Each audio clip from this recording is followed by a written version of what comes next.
Good morning. It's August 20th, Tuesday, 2024. I'm Gene, and welcome to Hanging with Uncle.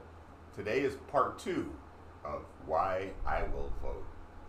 Just to recap, yesterday we talked about Cadet Bone Spurs not having the spine to look a danger in the face and accept a challenge. He's a bitch and runs away. So we have a lot of new subscribers now. Let me give you really quick why I call them Cadet Bone Spurs. Back in the 90s, Kevin McHale had Bone Spurs. Kevin McHale was a power forward for the Boston Celtics, and they were playing the Lakers in the title. But instead of being a pussy and not playing because he had Bone Spurs, Kevin McHale sucked it up, had the trainers, hook up some equipment for him to put in his shoe, and they played and they beat my Lakers in the NBA Finals with Bone Spurs. This jackass wants to call veterans suckers and losers, even though he claimed to have Bone Spurs and could not serve his country. He's just here to take and live off the security and the freedoms that I and other veterans like you have provided. So that's kind of a recap of yesterday. Today, I want to kind of go into a little bit of foreign policy and how we look around the world. Now, I'm not an expert. I don't work at the State Department. This is just what I see, right? So we have NATO, the North Atlantic Treaty Organization. That was formed after World War II because fascist Germany, led by Adolf Hitler, decided he wanted to conquer the world and invaded Western Europe and started a two-front campaign and moved east and attacked Russia. Now, one of the biggest things in NATO is called Article 5, and that is like a mutual defense pact. If one of us is attacked, all of us will come to the defense of the other. And the only time Article 5 has ever been employed or invoked, whatever word you want to call it, was after the United States was attacked on 9/11, the Twin Towers. Article 5 was invoked, and all of our NATO allies joined us in going to Afghanistan, where the real and legal war was fought, not Iraq.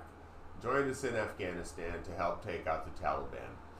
So that's the only time Article 5 has ever been invoked. So when I hear Cadet Bone Spurs talking about people paying their fair share, shut up. Everyone has paid the ultimate sacrifice defending us because they came to our rescue. So you have no idea what you're talking about. And wanting to make us weaker and pull us out of NATO, talking about how he would let Russia and Vladimir Putin do whatever they wanted to countries if they didn't pay their fair share. To me, it's like I look at people's actions, not what they say, but what they do. And the fact that they acted and came to our defense is all I need to know. Okay? They will come to our aid. They have their own countries to run. They can't run their countries based on what the United States tells them to do. They have to feed their own people and govern themselves. So, as far as I'm concerned, when the rubber meets the road, I know our allies will be there for us because they've already shown it. And something else about foreign policy? No, please leave your comments because that's kind of like what I think. And I want to go into just one more area before we cut it off for this morning. But the G7, the top economic countries in the world, Russia used to be in there, used to be called the G8. But when Vladimir Putin invaded Ukraine, they were kicked out, and now it's the G7. But what did Cadet Bone Spurs want to do? He wanted to bring Russia back. Now you're saying, yeah, Gene, but Russia invaded Ukraine when Biden was president. No, They invaded when Obama was president, when they took Crimea. And that's when they were kicked out of the G8. So when Cadet Bone Spurs was elected president, while Russia's on there still occupying Crimea, wanted to bring the aggressors, the bullies, back into the fold. Personally, I don't want to see Russia back in the G8. Their atrocities, their war crimes, bombing hospitals, children's hospitals and schools, and the guy just has no soul. He has no regard for human life. So when I hear Cadet Bone Spurs talking about how great he has a relationship with Vladimir Putin and Xi Jinping and Kim Jong-un, all dictators of communist countries, and that's who he likes. Come on. So that's another reason why this man has no business being near the Oval Office ever again, and why I will be voting for Kamala Harris.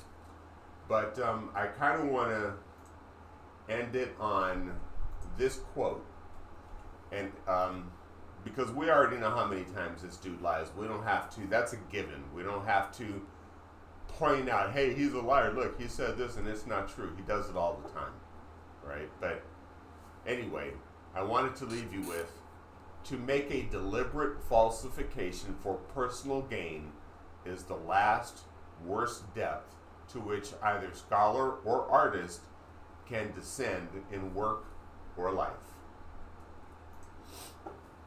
Let that sink in. I know what it means to me.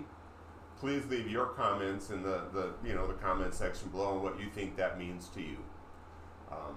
That's all I have for this morning. Remember, please be kind to one another. Treat each other the way you want to be treated. Hit that like button, hit that subscribe button, hit the notification bell, and we'll see you tomorrow, guys.